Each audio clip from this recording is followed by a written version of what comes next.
Hi, and welcome to today's webinar, RatedPower, Interconnection in Standalone BESS Projects. We're going to take a couple of minutes before we start, just for more people to join us, and then we can go ahead with the webinar.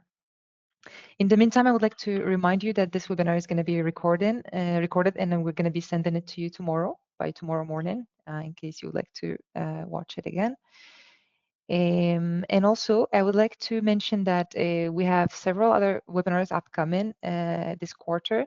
And I would like to highlight a specific one about 3D energy, a feature that we recently released. And I think it's going to be super interesting. You're going to find there some technical explanation, and we're going to showcase also the 3D energy tool in RatedPower. So I think that would be interesting in case you want to register. If you go to the website of RatedPower, you'll be able to find it there to register. If you have any questions or doubt regarding that, or you need help or support, please let us know, and we can help you with that.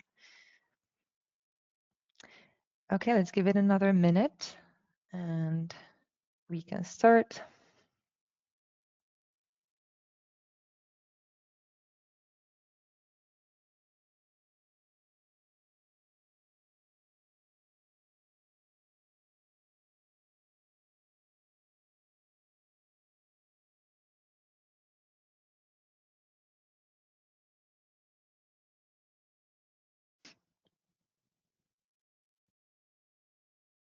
All right, I think it's 11:02. We can go ahead with the webinar. Again, thank you again for joining us in the webinar of Interconnections and Standalone BESS projects. We're going to be talking here about the feature that we launched plus other things.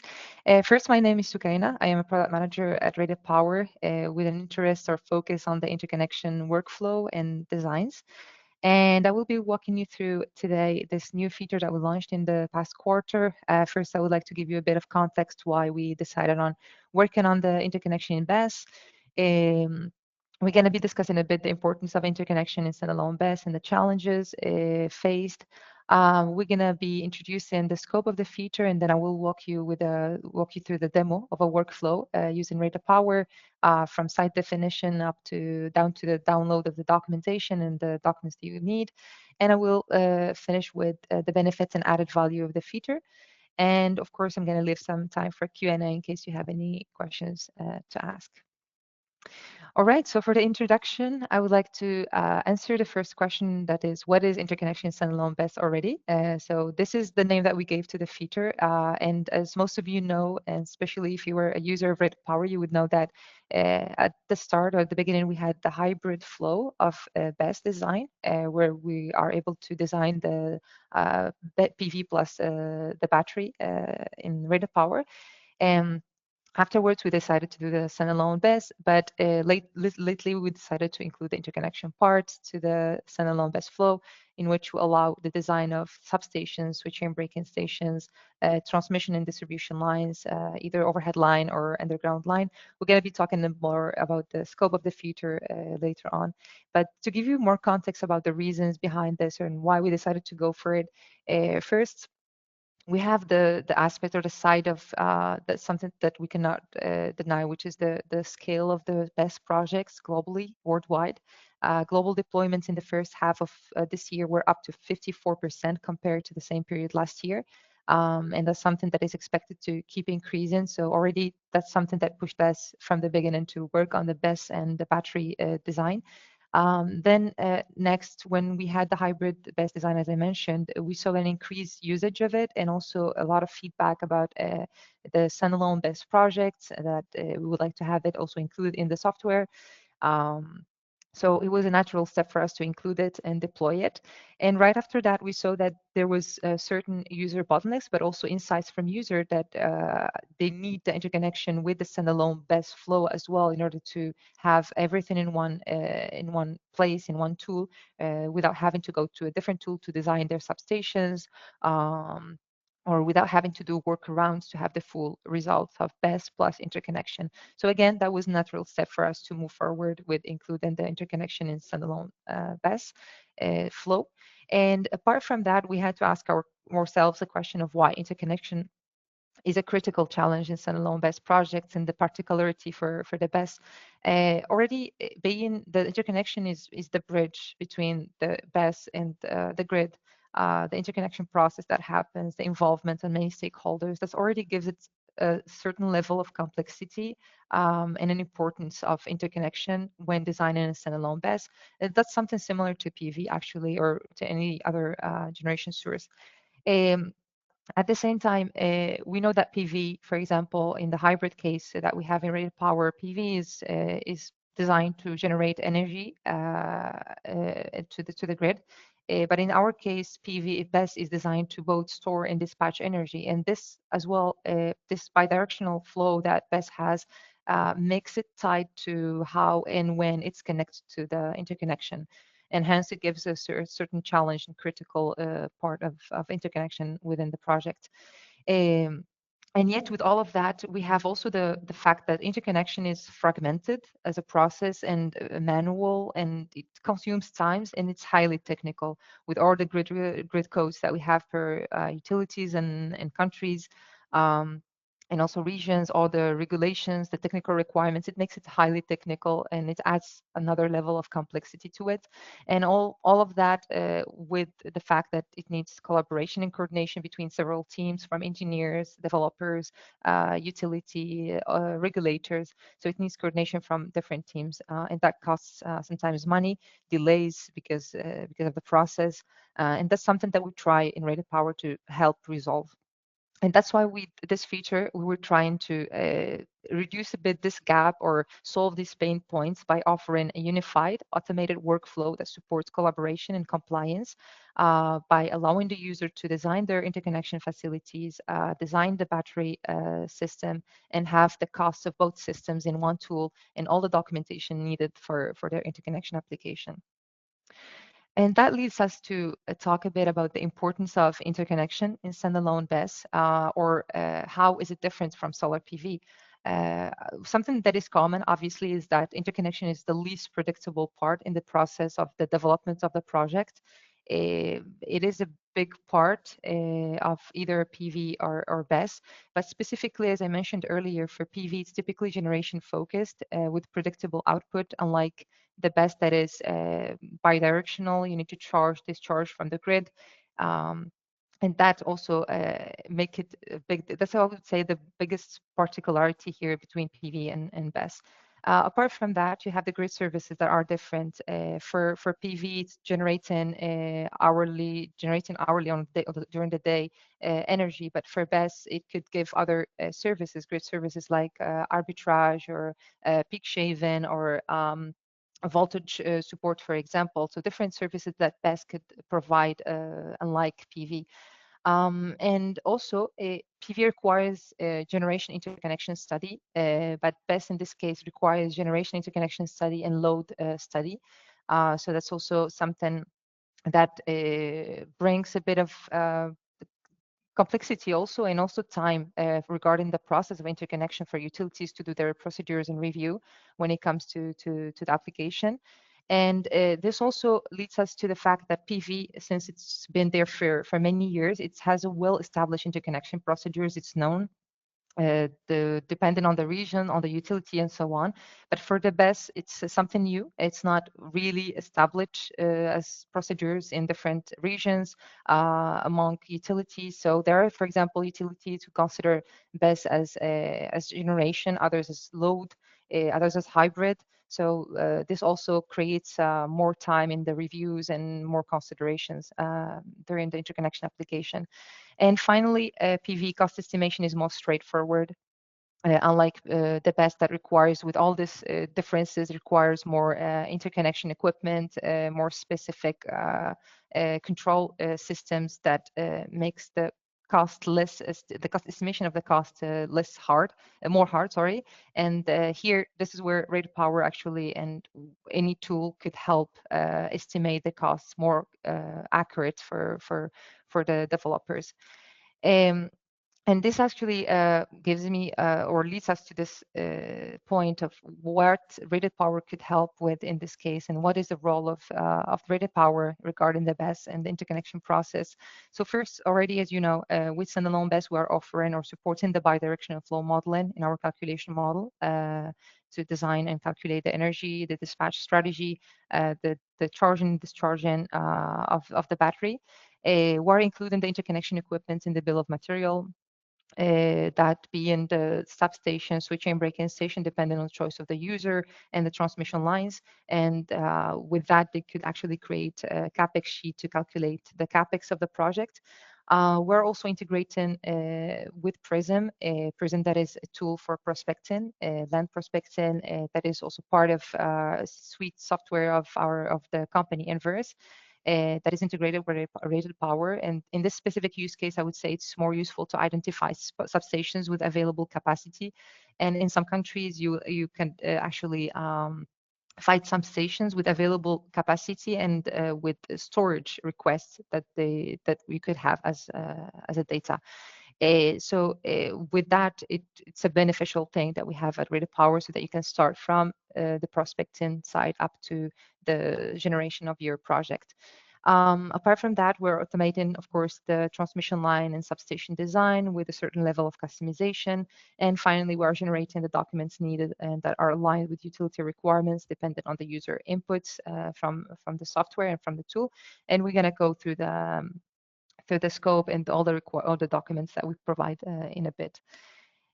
So with that, I'm going to move to the scope of the feature itself, which is first the design and basic engineering of the interconnection facilities. As I mentioned before, we have two types in the software: substation and switching break-in station. Those are like exactly what we have in the hybrid flow. You can define the voltage of these facilities and the customization that we're going to see in a bit. You can also design the basic engineering of transmission distribution line. We have the overhead line and the recently launched underground cable, the power factor requirements that you could apply to size the BESS.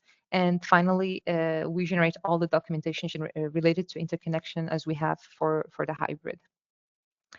So the other part, as I mentioned, is the customization. So we're allowing here different inputs for all the systems, substations, switching break-in stations, overhead lines, HVA underground cable. For the substations, you can define the voltage, the type of substation, the number of power transformers, the capacity of the power transformer, the number of output bays that you have in the substation. Like all these details, you could customize it already in the software.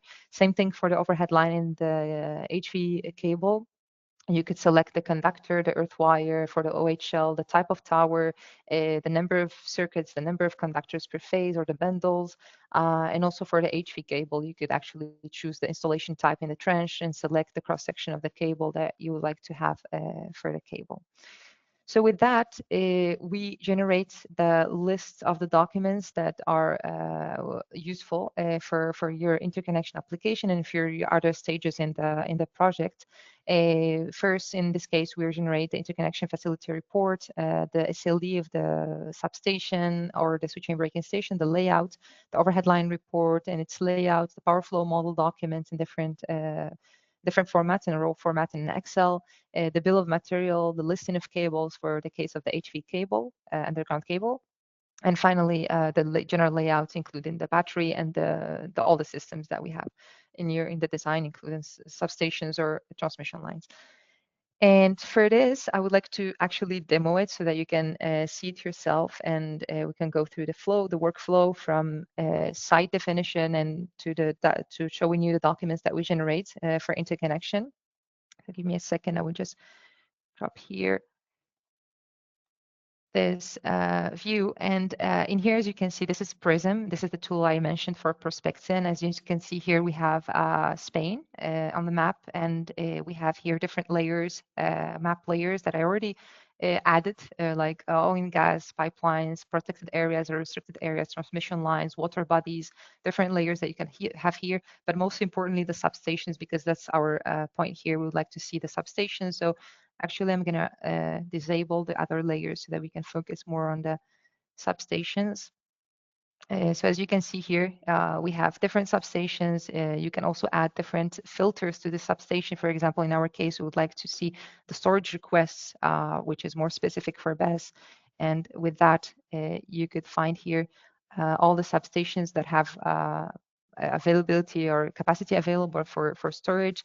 And if we check the south, for example, of Spain, we can find or we can focus on this substation here. And once I zoom in, I can actually enable the parcels and the transmission lines and all the other layers so that I can see everything here in all the available areas that we could have. Okay, it's still load in. So for example, let me enable the protected areas, transmission lines, and let me look for the Spain parcels, and I will add them here. So as you can see, all of these are the parcels that we have. Maybe I can remove actually the restricted areas and transmission lines so far for now, just to be able to see the substation as well with the parcels. So as you can see here, you have plenty of parcels, and each one of them you can actually check its related information and data. But what I already did before is filtering further to find the best parcel that we can use in RatedPower. And I ended up with this that is parcel close to the substation in the south. I added a filter about the area of the area that I want between 20 hectares and 40 hectares. 40 hectares is the maximum that we give in RatedPower regarding the battery areas in the site definition. So with that, I picked this one. You can see here the transmission lines. You have here a satellite view as well that you could use to see your to see the parcels better. And as you mentioned here, you can see the data regarding each parcel, the area, the surface, and the coordinates of the parcel. With this, I was able to run the CBA model that allows me to integrate all the data about this parcel to RatedPower automatically. So I already did that. And in here, I was able to create a new site in RatedPower. And from here in Prism layers, I was able to open the CBA that let me do the latest one because it was the latest that I did, which is this one. This is the CBA that I run, and this is the parcel that we created or we saw in Prism. And as you can see, this is the substation that we targeted when prospecting the land. So all that we need to do here is to import this area, switch it to a battery area in our case, and then we can define here an NV point or an AC point in case we want to include roads. And finally, we could add here either a switcher and breaking station or a substation. Maybe we can first start with a substation, and we can use this one, this existing substation. Here, we will add the NV point to connect from where the NV cables of the battery would be connected, and we could save the site. So it could take a few seconds to save the site. I already have the site saved, and I already was able to run some simulations to see different results with the substation. But first, let's go through the inputs that we have and the things that you could customize. And I would go first through the battery inputs as a reminder of what we have here. So first, you could actually define or choose the storage inverter. You can pick the inverter from here and define the number of inverters per power conversion system that you want. You can define also transformer losses in the PCS. In addition to that, we have here the battery container definition or customization. So you could either custom it by defining the energy capacity per container, or by defining the energy capacity per rack and the number of racks. So two different ways of defining how the size of your containers, or by manufacturer, which in here we are given a list of manufacturers with different models that you could pick with specific energy per container and their dimension that you can choose from here. So it's up to our users to decide if they want to customize it manually or to pick one from the database we have. Regarding the capacity requirement here, similar to what we have also with PV, you have specific capacity if you want to install specific capacity of the battery, or maximum capacity here in case you would like to install all the possible blocks in the area. And also for both cases, we have here the supply cycle duration, of course, that you can choose in terms of hours, and that would define the number of containers per PCS that we give. In terms of layout, we are allowing you to define or resize this dimension of the PCS itself, and also to define here the orientation to battery container. We have two options, parallel or perpendicular. And also we added here this block distribution. We have different topologies here regarding the distribution of the blocks, plus some distances that you can adjust from here, like the distance between containers or distance from container to the PCS. In addition to all of that, we also have the block alignment, and here we have also different topologies. You have same orientation, mirrored, as you can see here in this schema, or the back-to-back. And we are again here allowing further customization by defining the front distance, the PCS to block, uh, or side distance that could be defined from the inputs. Also, you have the possibility to define the layout orientation of the battery, horizontal or vertical alignment. And recently, we added also the roads to the battery area. Previously, we didn't have the roads inside the battery area, but now the user can define either vertical, horizontal with perimeter, or only perimeter roads, or stick to the option of no roads in case of small battery areas. We keep also having more setbacks, the setbacks regarding the fencing specifically, so from fence to the BA or the fence to the BESS block. Those are setbacks that you can also customize to have a better layout that meets your requirements further. And finally, we have the dispatch section where we are allowing you to add the efficiency, the battery round trip efficiency here that includes that's from the substation inputs down to the battery area, and then define the battery cycling and the degradation for the energy calculation and losses. So with all of that, and once you have your battery area or standalone battery, sorry, defined and site, you could go to the new part, which is our objective here. This webinar is to review the interconnection part. And now, as you can see, we have this grid point that includes all the inputs and the customization that we have in the hybrid side. So already for the substation and switching breaking station, we have two electrical standards that you could pick, either IEC or IEEE for North America. And then here we have substation. In this case, we only have substation, but you could switch to switching and breaking station in case you want to change it, but it doesn't make sense in our use case. You could define the MV level and the substation HV level from here. And you could also define the substation particularities and customization of inputs, such as first you could pick the arrangement of the substation. We have different arrangements, single bus bar, double bus bar, line to transformer arrangement. You could here add the losses of the transformer. You could pick the size of the type of the transformer, power transformer. In this case, the three winder is not available, probably because of the total current is higher than the limit that we have. It's because of the capacity. You could also here customize the power transformer manually by introducing or by selecting the capacity of the transformer you would like to have and short circuit impedance, or by selecting here the transformer bay number, defining the number of transformer bays. And finally, you can also set the output bay manually.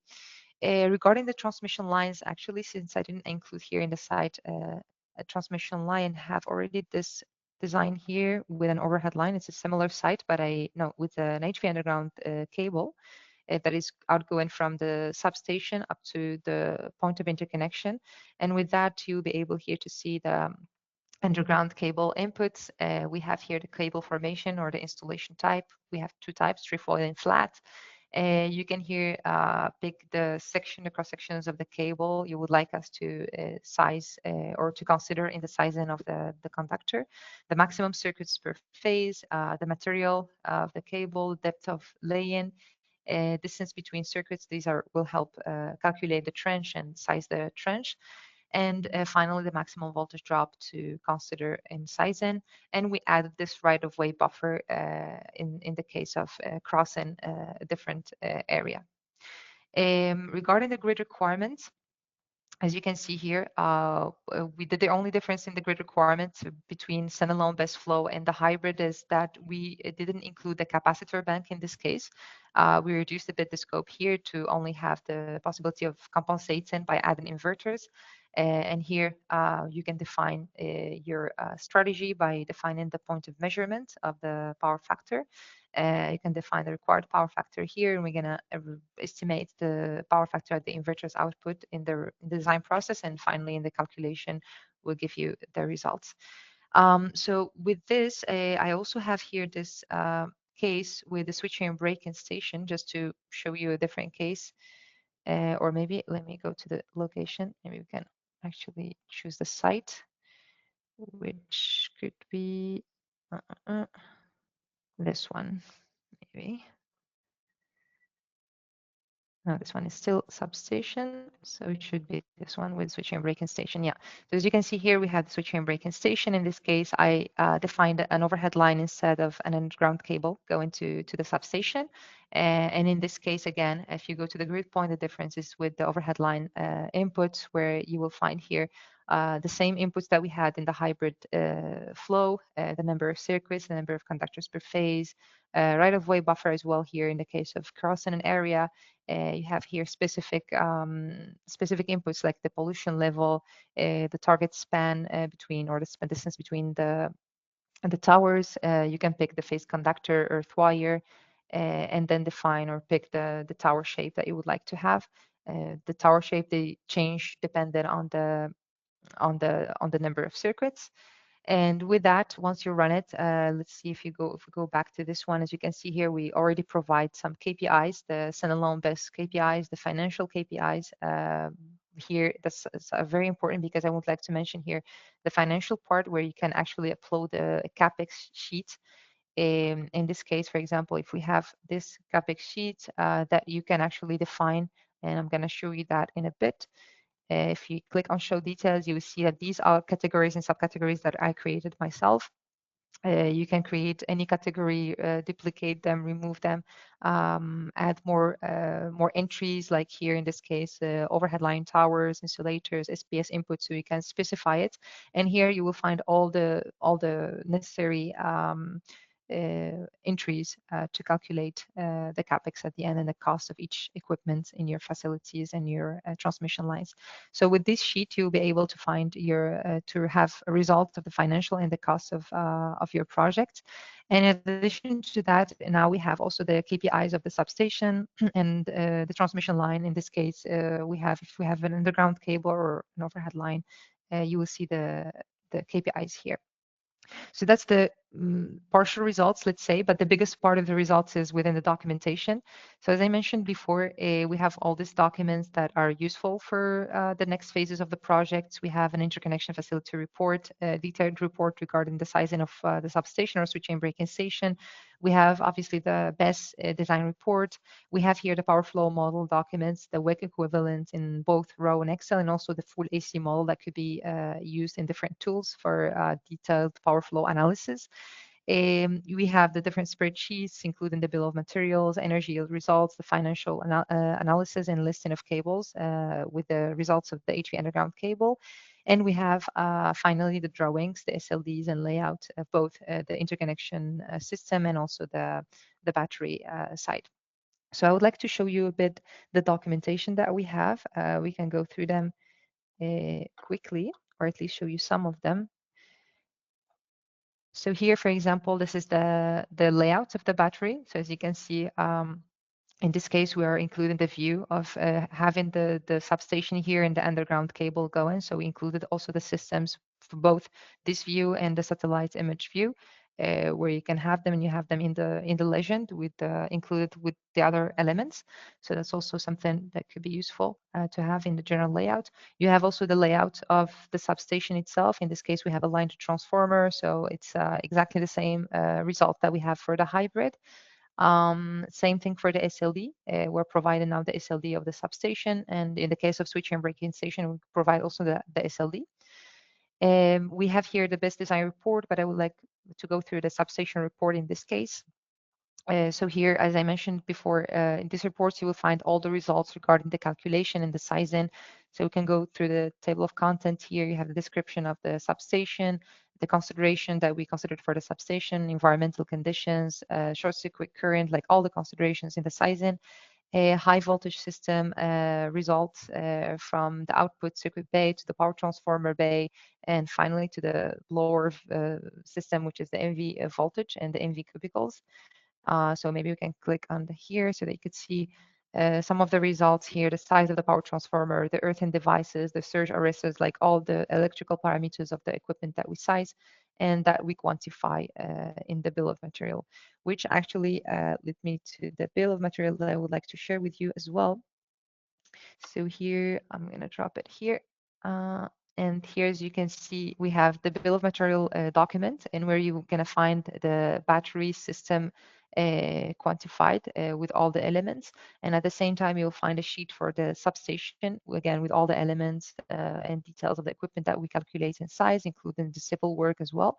And finally, the HV cable or the transmission line. In this case, we have an underground HV cable. And as you can see, we have also the elements here in the bill of material. Another interesting document that I would like to share with you would be, in this case, the power flow model or the diagram of the power flow model with the positive and zero sequence calculation of resistance, reactance, susceptance of all the systems from transmission line down to the MV side, the generators or the battery, basically. So as you can see here, we have all the results of the power flow model. And as I mentioned, this is provided also as in raw file and in let's say in a simplified version, and also the AC full model that provides the full model with all the branches for that. And this is, I would say, very important during the interconnection application and something that we provide for our users. And also with the CapEx here, you'll be able to generate this financial analysis. No, sorry, this is the listing of cable. I will show you later the financial analysis. But for the listing of cable, in our case, we have here the HV cable, and this is where you see the results. Unlike the overhead line where we have a full report, but for the HV cable in the MVP, we just include the results in the listing of cable. So as you can see here, we have the results of sizing of the trench of the cable of the HV line directly here. Same as the MV cables of the battery, you will find all of them in one file. And with that, I would like to also share with you. Let me go back. Sorry. I'm going to go back directly here to the presentation. I would like also to kind of close it with by sharing the benefits and added value of this feature.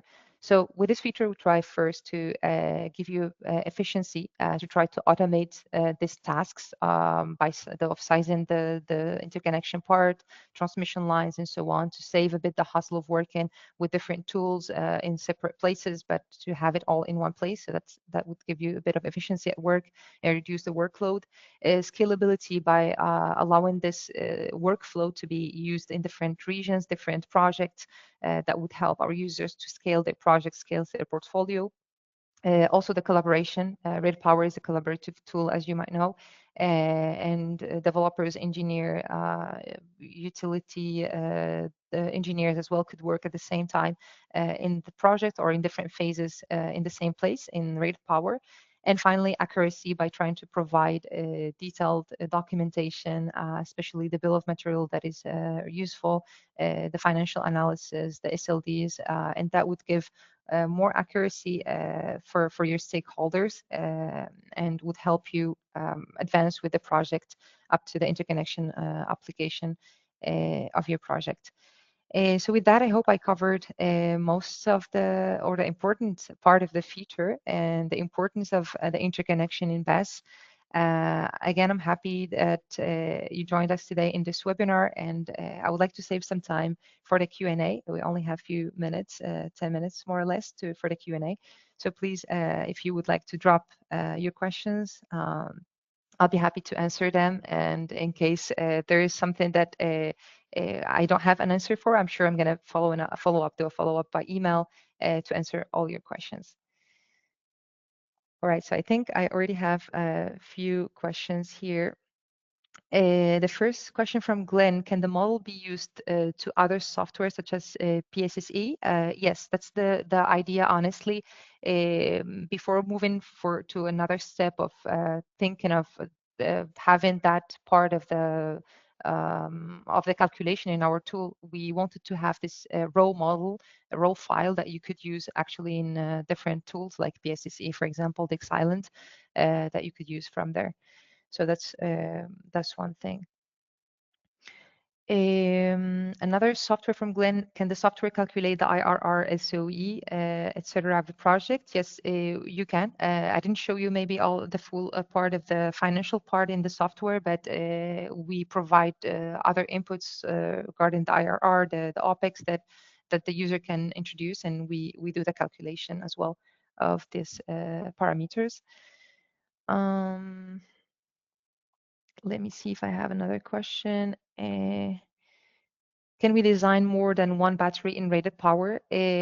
Currently, I think you mean one battery area. Currently, we're not. We're only allowing one battery area, but it's something that we're currently working on. Like in this quarter, in Q4, we're hoping that we'll be able to release it first for standalone BESS and then for the hybrid, so that the user can have more multiple battery areas in their standalone flow. Right. When will HV GIS option be available in RatedPower? To be honest, this is something that we received quite often in the past, but we didn't get the chance or the right time to work on it.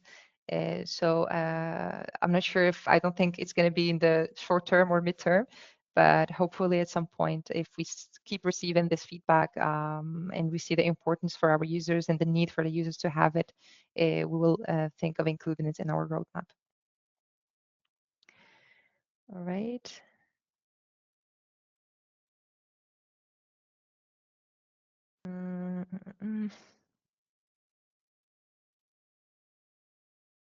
Is it possible to produce a customized reporting based on each user requirement?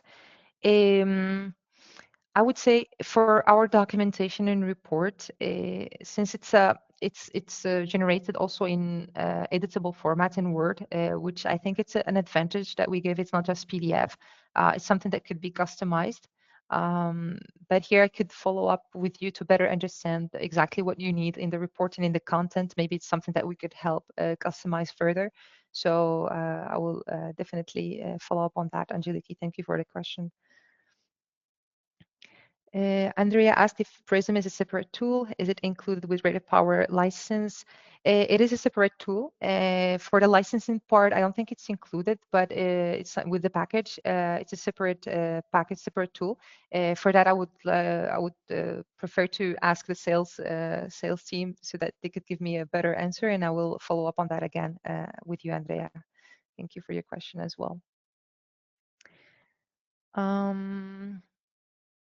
Another question that we received is, what is the benefit of hybrid BESS compared to standalone BESS?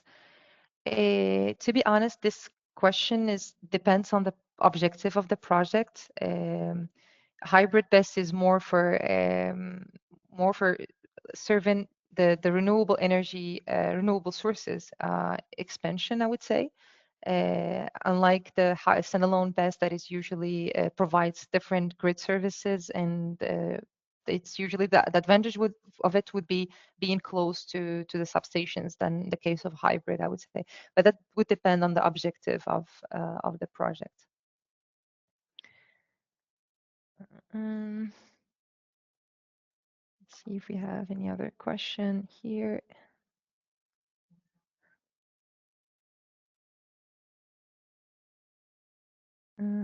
See, to design the capacity of the BESS, what do we need to look into the grid profile demand? How long the data we need to look into? Submitted by Glenn. Thank you for your question.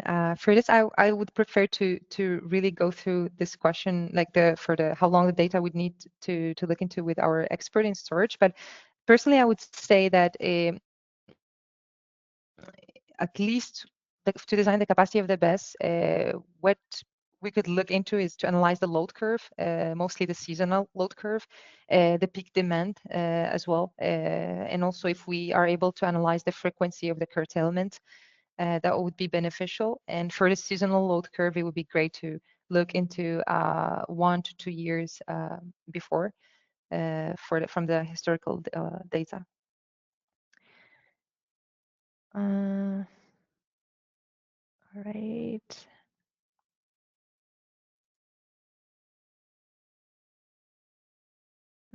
Another question that says in RP currently we don't have an option to select a separate container for the transformer.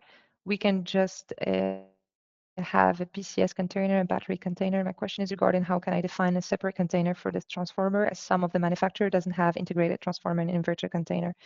Thank you so much for your question. I am not sure, honestly, if there is a specific workaround for this within the tool. So I prefer to talk again with our expert in the storage part so that we can see if we can help you here reach this specific case requirement in your project. So that's noted for a follow-up.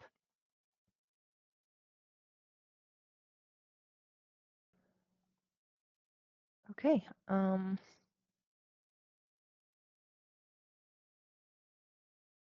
I see that we don't have any further questions for now. So thank you very much again for joining this webinar. As I mentioned earlier, this webinar was recorded, so expect to be received tomorrow morning by our team. And thank you very much again, and have a great day.